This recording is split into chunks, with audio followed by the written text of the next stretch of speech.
자, 안녕하세요. 자, 이번에 전산회계 2급을 담당하는 공경태 교수입니다. 여러분들과 만나뵙게 되어서 반갑습니다. 먼저 전산회계라는 과목을 여러분들이 많이 공부하고 계시는데요. 또한 또 처음 지금 접하신 분들이 또 많을 거라고 생각합니다. 우리가 이제 전산회계는 경리로 이렇게 회사를 입사하는 분들이 주로 좀 많이 알고 있어야 될 그런 과목이기도 하고요. 또 그리고 이제 꼭 경리뿐만 아니라 자금 담당이나 회계 담당 실무자들은 반드시 회계라는 것을 여러분들이 잘 알고 있어야 되고요.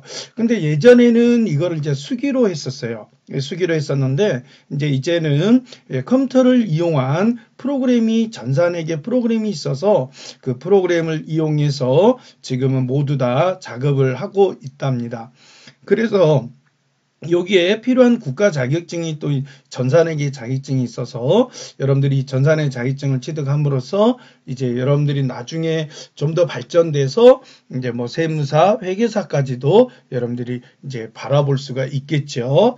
자, 그래서 여러분들이 전문 이제 직업인으로서 여러분들 출발하는 거기는 새로운 이제 어떤 첫 출발이다 이렇게 볼 수 있겠습니다. 자, 제가 이제 여러분들과 앞으로 이제 수업을 쭉 드릴 텐데, 이제 먼저 이론을 먼저 드릴 거고요. 자, 이론을 이제 설명을 다 끝나면 이제 그 다음 실무, 그리고 이제 또 실습으로 넘어가는 문제, 그 다음에 기출문제를 또 풀어보면서 여러분들이 많은 양을 이해할 수 있도록 이렇게 하도록 하겠습니다. 자, 그러면 차차 저에 대한 얘기는 뭐 놔두고 이제 여러분들이 빨리 수업에 또 진행이 돼야 되기 때문에 자, 수업을 진행하도록 하겠습니다. 자, 우리가 이제 먼저 회계 원리, 제가 초보자 입문이라고 해서 교재에 이제 제목을 붙여봤는데요. 자, 회계의 기본 개념입니다. 자, 우리가 먼저 시작되는 것은 부기라는 것부터 시작이 돼요. 여러분들 부기라고 합니다. 그럼 여러분들이 부기란 건 뭐냐? 장부에 기록하는 걸 말해요.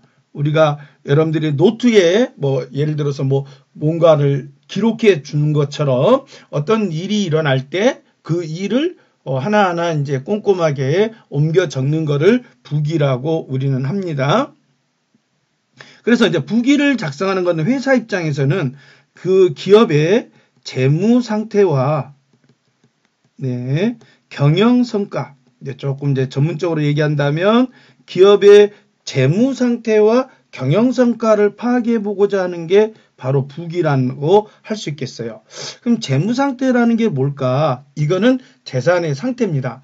우리가 가정도 여러분들이 안에 이제 집이 있고, 그 다음 자동차가 있고, 또 예금이 있고, 또 뭐 은행에서 대출을 받아온 게 있고, 이런 식으로 가정에 있듯이 회사도 어떤 하나의 가정처럼 기업이 가지고 있어야 될 자산이 필요하고 부채가 필요하고 자본이 필요한 거죠.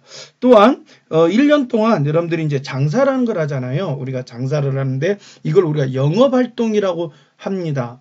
그러면 장사를 하면서 벌어들인 돈이 있을 거고 또 벌기 위해서는 또 돈을 회사가 지출해야 될 돈들이 있단 말이죠. 이런 거를 수익과 비용이라고 얘기를 합니다.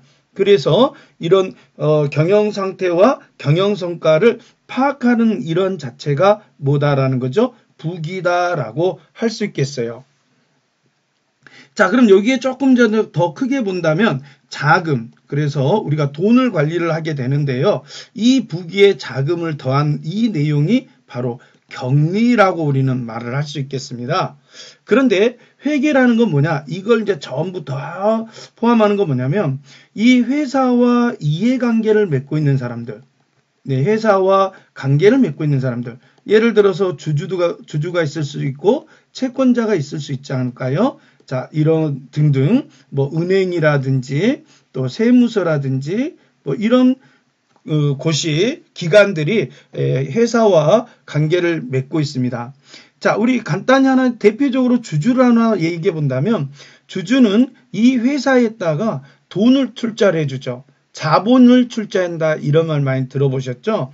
그래서 회사에 자본을 출자해주고 거기에 이제 1년이 되면은 배당금을 받아가는 게 또 이런 주주들이 됩니다. 그래서 서로 주고받고 간의 이런 관계를 맺게 되는 거죠.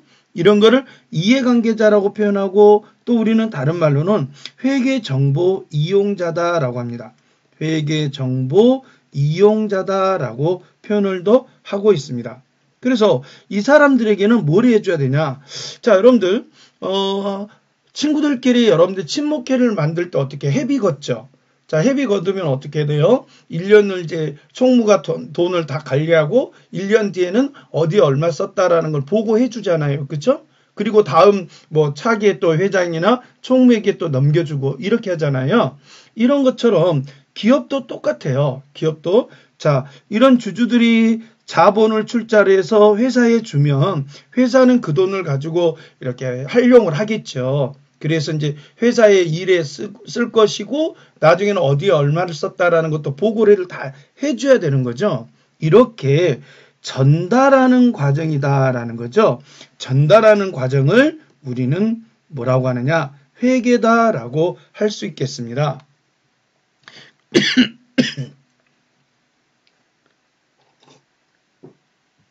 자, 죄송합니다. 자, 그래서 자, 우리가 회계의 정의를 살펴본다면 이거죠. 정보 이용자들, 좀 전에 말씀드렸던 것처럼 정보 이용자들이라는 것은 주주들입니다. 주주나 채권자, 뭐 세무서, 금융기관 이분들이 되는데 이런 정보 이용자들이 합리적인 의사결정을 한다. 그러니까 자기가 편한 대로 자기에 맞춰서 이제 입장에 서서 이제 의사결정을 하게 되죠. 회사에 계속 투자를 할 건가 안 할 건가 뭐 이런 것들도 이제 결정을 하겠죠. 그래서 만약에 출전한다면 이거를 회사는 어떻게 해줘야 되냐면 기록하고 계산하고 정리를 해서 그 결과를 전달하는 활동 과정이다. 그래서 여기서 회계라는 말에는 꼭 전달하는 활동 과정을 알아야 된다는 거 잊지 마시기 바랍니다. 자, 그러면 이제 사례 하나를 풀어보면서 우리가 이제 복습을 해보죠. 회계의 목적을 설명한 것으로 바르지 않는 것은 그랬습니다. 자, 이거는 회사의 일정 시점 재무 상태를 파악한다. 그 다음 경영성과를 파악한다. 1번, 2번은 부기가 됩니다. 자, 물론 부기는 나중에 뭐가 됩니까? 결론적으로는 회계가 되는 거기 때문에 이것도 회계의 목적으로 들어갈 수가 있겠죠. 그러면 종업원을 관리하기 위한 것이다. 그러면 사실은 이거는 종업원을 관리한다는 것은 인사관리 쪽이죠. 인사관리죠. 그래서 이거는 회계가 아니기 때문에 3번은 정답이 되겠다. 그 다음 4번에 다양한 이해관계자들. 자, 정보 이용자들이라고 말씀드렸는데 이런들이 합리적인 의사결정을 할 수 있도록 유용한 정보를 제공한다. 자, 이런 말이 되겠습니다. 그래서 우리는 회계의 정의, 이 회계의 정의는 여러분들이 암기를 하고 있어야 된다. 최소한 시험에 나오고 안 나오고를 떠나서 그래도 누군가가 뭐 장남 삼아서 얘기를 하든 뭘 하든 회계가 뭐니? 하고 물어봤다면 여러분들이 최소한 대답은 할 수 있어야 되겠죠. 그래서 회계는 다 잊어버려도 좋아요. 여러분들 전달하는 과정이다. 이거를 기억해 주시고 전달이라는 것은 다른 말로 표현한다면 보고하는 것을 말한다라고 생각하시면 되겠어요. 자, 그러면 이제 우리가 먼저 부기라는 것도 있다라고 제가 말씀을 드렸잖아요. 그래서 부기에는 우리가 회사가 사용하는 것은 복식부기입니다. 그러니까 단식부기가 아니라 복식부기는 원칙이 있다는 거죠. 원리 원칙이 있고 기업회계 기준이라는 기준이 있습니다. 기준이. 그래서 어떤 기준에 의해서 작성이 돼야 된다라는 것이 바로 이제 복식부기가 되는 거고요. 그 다음 이제 회사다 보니까 이익을 추구하는 부기가 되겠죠. 그래서 이익을 추구하는 것을 적용한다라고 할 수가 있겠습니다.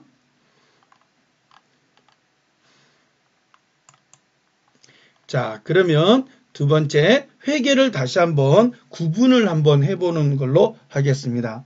회계는 크게 세 가지로 나눕니다. 재무회계, 관리회계, 세무회계. 그러면 정보 이용자. 자, 우리는 반드시 이런 정보 이용자들에게 전달한다 그랬고요. 또 보고를 한다라고 했어요. 그래서 이 사람들에게 보고를 해줘야 되는데 이렇게 기업 외부에 있는 분들, 주주, 채권자, 소비자, 금융기관 이런 분들한테 알려주려는 회계가 뭐냐? 기준을 아까 제가 말씀 앞에서도 드렸죠. 기준에 의해서 하는 겁니다. 그리고 보고서는 재무제표라는 걸 합니다. 재무제표고 그리고 이제 보통 이제 보고를 할 때는 뭐냐? 1년에 예를 들어서 사업을 했다. 1년을 사업을 끝마치고 다음에 이제 주주총회라는 걸 여러분들 하죠. 주총이라고 우리가 줄여서 쓰기는 합니다만은 이때 가서 우리는 보고를 합니다. 그래서 과거에 일어난 자료, 과거의 자료를 가지고 보고를 하고 있지요. 자, 그래서 이거를 과거 재앙이다라고 하는데 지금 여러분들이 배우고 계시는 회계가 바로 재무회계다라는 거죠. 지금 여러분들이 배우시는 것은 재무회계다라는 거. 그 다음에 이제 여러분들이 나중에 1급을 들어가면, 전산회계 1급을 들어가면 여기가 이제 관리회계하고 세무회계를 1급에서 공부하실 거예요. 그러면 이 관리회계는 뭐냐? 내부 경영자나 종업원, 그러니까 노동조합 등이 있겠죠, 여러분들? 그러면 뭐냐? 경영자도 열심히 노력했고 종업원도 열심히 노력했어요. 무엇을? 회사를 발전을 하기 위해서 노력했을 거고 이익을 많이 내기 위해서 이익을 극대화하기 위해서 많이 노력을 했을 거예요. 그러면 임금으로 보상을 해줘야 되는 거 아니겠습니까? 그래서 이런 보고상의 측면에서 우리가 이제 내부 정보 이용자들에게 알려주려는 회계가 관리회계다라는 거죠. 그러면 이거는 어떤 기준은 없습니다. 네, 기준은 없는 거고 원가 보고서를 하는데 앞으로 어떻게 우리가 나갈 것인가, 회사를 발전시켜 나갈 건가라는 계획을 수립하고 예산을 편성하고 원가를 통제하고 이런 것들이 바로 이제 앞으로 배울 관리회계인데요. 자, 지금은 간단하게 이제 나중에 배운다 이렇게 보시면 되겠고, 자, 세무회계는 이제 말 그대로 이제 국세청 같은 세무서에 보고하는 걸 말하겠죠. 그래서 세법을 적용하게 될 거고 세무서식, 신고서식에 의해서 하게 됩니다. 자, 사례를 하나 그럼 풀어보도록 할까요? 자, 재무회계와 관리회계 설명으로 옳지 않는 거 그랬습니다. 1번은 재무회계는 외부 보고 목적이다. 관리회계는 내부 보고 목적이다. 맞죠? 그 다음에 2번은 일정한 기준이 없다가 아니라 일정한 기준을 정해놓고 한다 그랬죠. 그래서 기업회계 기준이 이쪽으로 와야 되겠죠. 그 다음 일정한 기준이 없는 게 관리회계이니까 정답은 2번이 돼야 되겠다라는 거고요. 자, 재무회계는 그러면 어떤 걸로 보고하느냐? 재무제표라는 걸 보고한다 했고요. 관리회계는 특정한 양식은 없습니다 라고요. 자, 재무회계는 과거에 일어난 자료를 가지고 보고하는 거고 관리회계는 앞으로 미래에 이제 예측을 하고 예산을 수립하고 계획을 생산 계획이라든지 뭐 이런 원가 계획이라든지 이런 것들을 편성하기 때문에 이건 미래지향적이다라고 할 수가 있겠습니다. 자, 그러면 이제 재무회계와 관리회계가 차이점이 무엇이 있는지 이제 설명을 드렸습니다. 자, 그러면 이제 회계 범위로 이제 우리가 들어가 보자 이거죠. 자, 회계 범위는 첫 번째 회계 단위라고 하는데 우리가 부를 때 이거를 사업장이란 얘기 더 많이 들어보셨을 거예요. 자, 이렇게 본점이라든지 지점이라든지 본사와 공장을 뜻합니다. 이런 곳을 우리는 사업장이라고 표현하는데 우리 회계에서는 이걸 회계 단위라고 표현합니다. 그래서 나중에 여러분들이 프로그램에 들어가 보시면 거기에는 제목이 회계 단위로 나와 있어요. 그러면 이게 사업장을 얘기하는 거구나 라고 여러분들이 이해하시면 되는 겁니다. 그래서 이거는 장소적 범위를 우리는 기록하고 계산하기 위한 장소적 범위다라는 걸 회계 단위라고 합니다. 그 다음에 회계 연도가 있는데요. 이거를 우리는 사업연도라고도 표현하죠, 여러분들. 사업연도. 그래서 보통 이제 우리는 일반적으로 생각할 때 우리가 이제 꼭 우리가 이제 1년을 표현할 때 1월 1일부터 12월 31일까지 이렇게 많이 얘기하시잖아요. 그쵸? 이렇게 얘기하는데 기업은 꼭 1월 1일부터 12월 말까지 이렇게 한다. 이렇게 하라는 법은 없어요. 이렇게 하라는 법이 없어요. 그래서 어떤 회사는 예를 들어서 우리는 회사는 4월 1일 날 설립했으니까 1년을 내년 3월 30일까지 할 거야. 이렇게 해도 무조건 OK입니다.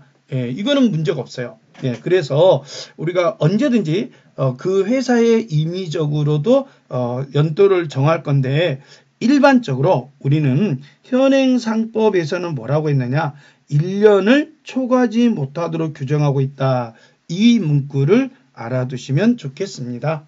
그래서 우리가 이제 1년만 딱 채우시면 돼요. 1년만. 근데 이제 대체적으로 우리가 어떤 회사를 설립할 때면 설립 신고를 하게 돼 있는데 설립 신고에 따로 이렇게 정해놓은 기간이 없다면 우리는 일반적으로 1월 1일부터 12월 31일까지다라는 것을 1년으로 사업연도로 또는 회계연도로 정한다는 거 잊지 마십시오.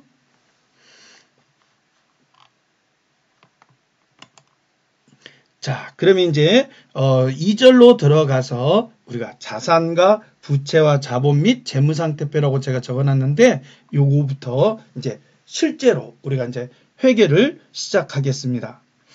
여러분들이 좀 전에도 말씀드렸지만 회사는 이 회사와 관계를 맺고 있는 이해관계자, 즉 주주 등을 말한다고 그랬는데요. 자, 주주가 회사에 돈을 출자해 줍니다. 돈을 출자해 주죠. 그럼 회사는 반드시 이해관계자들한테 배당을 해줘야 되고 이익에 대해서 배당을 해줘야 되고 돈을 어떻게 썼다는 걸 보고를 해야 됩니다. 자, 그러면 이 보고를 하기 위해서는 뭐가 필요하다 그랬죠? 재무제표가 필요하다 그랬어요. 여러분들이 재무제표를 만들어서 주주들에게 보고해 줍니다. 언제 한다 그랬죠? 주주들이 다 모여있는 때가 주주총회라고 여러분들 들어보셨죠? 그래서 주주총회 때 보고를 해줘야 돼요. 그러면 재무제표에는 5가지가 있습니다. 우리가 5가지가 있는데 첫 번째가 재무상태표, 또 두 번째가 손익계산서, 또 세 번째가 현금흐름표, 또 네 번째가 자본변동표, 다섯 번째가 주석이 있습니다. 자, 이렇게 5가지가 있는데요. 우리는 이 5가지 중에서 대표적으로 재무상태표와 손익계산서를 특별히 많이 필요로 합니다. 그래서 여러분들은 꼭 전산회계라는 걸 공부하시려면 재무상태표와 손익계산서는 얘는 필수적으로 알아야 되는 거죠. 이거는 필수로 알고 계셔야 될 거다라는 겁니다. 자, 그러면 이제 차분하게 하나씩 들어가 볼까요? 재무상태표라는 게 뭘까요? 이거죠, 이제. 자, 재무상태표. 자, 이거는 언제 작성하냐? 요 문구 중요합니다. 일정 시점이라는 겁니다. 일정 시점. 그러면 이건 무슨 얘기냐면, 자, 제가 앞에서 얘기 드릴 때 회계연도, 즉 사업연도 말씀드린 거 기억하셔야 돼요. 사업연도를. 자, 1년을 초과하지 않는다라고 했어요. 1년을 초과하지 않는다라고 했는데 일단 중요한 거는 1년이라고 우리가 이제 보통 얘기하는 것은 일반적으로 얘기하는 것은 기간이 이렇게 있으면 1월 1일부터 12월 31일을 우리가 1년이다라고 보통 얘기를 해요. 이렇게 합니다. 그러면 재무상태표는 이 2가지 날에, 그러니까 1월 1일이 기초가 되고요. 그 다음에 12월 31일이 기말이라고 하거든요. 기말이라고 합니다. 기말. 그래서 재무상태표는 기초 재무상태표와 기말 재무상태표 이 2가지 날에만 작성합니다. 그러니까 중간에는 우리는 이걸 이제 기중이라고 하는데요. 중간에는 재무상태표를 작성을 안 해요. 재무상태표를 작성 안 하고 1월 1일 한 번, 12월 31일 날 또 한 번 이렇게 두 번을 작성하는데 이거를 날짜가 딱 정해졌잖아요. 그래서 일정 시점이라고도 하고 이거를 특정한 날짜, 그러니까 특정 시점이라고도 표현을 한답니다. 이렇게 선택하시면 되는 거죠. 그래서 재무상태표는 요 문구가 꼭 들어가야 돼요. 일정 시점이라는 얘기 들어가야 되고 재무상태에 관한 정보를 제공한다. 그럼 여기서 재무상태라는 것은 지금 아래에 나와 있지만 자산과 부채와 자본 요 세 가지를 가지고 구성되어 있습니다. 자, 그러면 먼저 그림을 먼저 우리가 살펴보죠. 자, 그림을 보면 먼저 양식을 먼저 살펴보시면 우리가 기초재무상태표를 약식으로 이렇게 표현해 놨습니다. 약식으로 이렇게 영어로 보면은 T자 같이 보이시죠? 자, 이와 같은 T자형을 가지고 지금 해놨는데 왼쪽을 우리가 앞으로 이렇게 부릅니다. 차변이라고 부르시고요. 차변. 오른쪽을 대변이라고 부릅니다.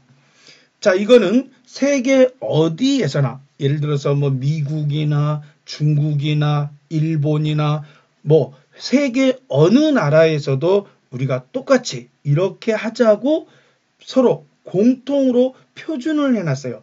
예, 공통으로 약속이 되어 있습니다.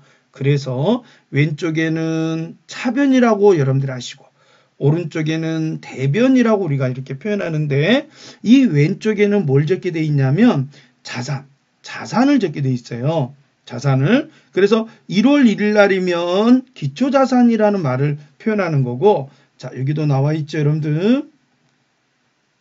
이렇게 나눠보면 12월 31일도 우리는 이제 기말이라고 하는데요. 기말에도 왼쪽에는 뭘 적게 되어 있느냐? 기말 자산을 적게 되어 있습니다. 그래서 기록을 하고요. 그래서 기초자산에서 오른쪽에는 그럼 뭐냐? 기초부채와 기초자본이라는 거. 또 여기죠. 기말부채와 사실은 이 두 가지를 더한 기말자본. 기말부채, 기말자본. 그래서 300만 원이 똑같죠? 220만 원과 80만 원을 더하면 300만 원. 왼쪽에 차변도 300만 원. 자, 여기는 250이죠? 이렇게 양쪽의 금액을 일치시켜 주는데요. 이러한 표를 작성하는 것을 재무상태표라고 합니다. 재무상태표라고 합니다. 그래서 우리가 이제 앞으로 사용하는 공식 중에 이 재무상태표 등식과 자본 등식이 있는데 자본 등식이라는 것은 뭐냐? 자본을 구한다고 해서 자본 등식이에요. 그러니까 무엇이냐면 자산에서 자, 큰 곳이죠. 자, 250만 원이라는 이 자산이 있습니다. 자, 자산에서 부채를 뺍니다. 그러면 뭐가 나오죠? 자본이 나온다는 겁니다. 자산에서 부채를 빼고 자본을 구할 수 있죠. 그럼 1월 1일 날 작성하기 때문에 이거를 기초자산이라고도 하고 기초부채라고도 하고 기초자본이라고 표현을 한답니다. 그러면 이렇게도 되지 않느냐 이거죠. 자산이라는 것은 이렇게 말합니다. 자, 이거는 250만 원은 200만 원과 50만 원을 더한 거. 부채와 자본을 더해도 자산이 나오니까 똑같이 일치가 되는 거죠. 이렇게 작성해 주라는 거고요. 자, 그리고 와서 이제 기말에 와서는 자, 여기서 이제 기말을 한번 보겠습니다. 자, 기말은 기말 자산이 있죠? 300만 원 있고 기말의 부채가 220만 원이라고 가정해 볼게요. 그럼 기말 자본이 80만 원인데 이 기말 자본은 숨어 있는 게 뭐냐면 여러분들이 기초 때 처음에 1월 1일 날 기초 때 구한 기초 자본이 50만 원 있었고 1년간 여러분들이 사업을 해서 이익을 남겼어요. 기분 좋은 일이죠. 사업을 해서 남은 이익이 생긴 걸 당기순이익이라고 합니다. 그러면 우리가 여기서 이제 봐야 될 거는 뭐냐면 기말 자본하고 여기죠. 그 다음 기초 자본하고 우리는 마지막에 비교를 해보는 거예요. 기말 자본하고 기초 자본하고 그래서 기초 때 50만 원으로 시작했는데 기말에 가보니까 80만 원이 되었다. 30만 원 이익 봤다는 거죠. 이거를 공식으로 바꾸어 보면 기말자본 마이너스 기초자본은 당기순이익이다. 또 반대로 기초자본에서 기말자본을 빼서 당기순손실이 나오는 것을 우리는 제산법이다라고 합니다. 그래서 여기에 나온 거는 꼭 여러분들 이제 시험에 지금 제가 이제 이렇게 등식으로 드렸는데 이거는 무조건 시험에 출제가 되니까 이거는 꼭 알아놔야 된다. 공식도 알아야지만 되지만 이 표도 여러분 표도 완전하게 이해를 해야 된다는 거 여러분 꼭 한번 그려보시면서 이해하시기 바랍니다. 자, 그러면 이제 이걸 가지고 다음으로 넘어가 보겠습니다. 자, 사례 3을 한번 먼저 풀어보시죠. 자, 사례 3은 재무상태표의 작성에 관한 내용 중 틀린 것은 1번은 재무상태표의 등식은 자, 좀 전에 재무상태표라는 걸 우리가 등식을 보셨는데 자, 이런 재무상태표가 있으면 자, 왼쪽에는 자산, 오른쪽에는 부채와 자본 이랬어요. 그래서 자산과 부채와 자본은 항상 동일해야 된다. 똑같아야 된다라고 했기 때문에 1번은 맞는 얘기고요. 자, 2번이 틀렸죠. 여기서 일정 기간이 아닙니다. 일정 기간이 아니라 말씀드렸죠. 재무상태표는 일정 시점이 돼야 된다. 이 문구를 잊지 마시고요. 자, 우리가 이제 비유동자산 앞으로 이제 가보면 자산도 이제 종류가 있겠죠. 자산도 그냥 하나만 있는 게 아니라 뭐 우리가 예를 들어서 컴퓨터도 있을 거고 그럼 비품이라고 할 거고 자동차는 차량 운반구라고도 하기도 하고 또 뭐 현금도 있을 거고 당좌예금도 있을 거고 보통예금도 있을 거고 이렇게 자산도 여러 가지 종류별로 나눠진 것들이 있습니다. 그래서 자산에는 비유동자산이라는 게 있는데 투자, 유형, 무형, 기타 비유동자산이 포함된다. 그 다음에 재무상태표 표기할 때는 표제, 상호, 작성연월일, 금액의 단위를 표시해야 된다라고 했으니까 여기까지는 맞는 걸로 보시고요. 정답은 2번이 틀렸다. 이렇게 보시면 되겠습니다. 자, 여기까지 여러분들과 이제 첫 수업을 한번 드려봤는데요. 여러분들 이제 처음에는 아마 이제 이게 무슨 얘기지? 하고 처음에는 잘 이해가 안 되실 겁니다만은 앞으로 이 내용을 계속 제가 반복을 할 거예요. 그래서 반복을 하다 보면은 자동으로 여러분들이 자연스럽게 이해가 되실 거니까 조금 전에 했던 거 복습만 다시 부탁드립니다. 자, 그러면 수고하셨습니다.